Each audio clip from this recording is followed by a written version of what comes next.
This is only found on the posterior side and it helps determine which side of the body the scapula is from.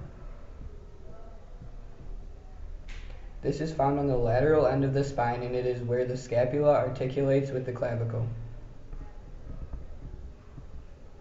This is found on the lateral side of the scapula and it is where the scapula articulates with the humerus. This is the main and biggest part of the scapula. This border is superior to the spine and on the medial side of the scapula. This border extends across the majority of the lateral side of the scapula. This border is on the anterior medial side of the scapula. This is easier to see when looking at the posterior side of the scapula, and it is a bone jutting out in the lateral direction. This fossa is superior to the spine and is on the posterior side of the scapula. This fossa is in the middle of the body, inferior to the spine, on the posterior side. This fossa is in the middle of the body on the anterior side.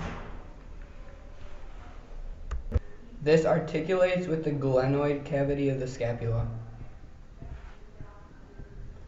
This is the only marking on the shaft of the humerus and it is on the lateral side. There is two of these and one is greater and one is lesser. These are found on the distal end of the humerus, and there is a medial and lateral. This is a fossa that is only visible on the anterior side, and it is on the distal end of the humerus. This is a fossa that only is visible on the posterior side and is also found on the distal end. This is on the distal side and it is easily found by looking for the bone jutting out the bottom. This is a groove that is lateral to the lesser tubercle and medial to the greater tubercle.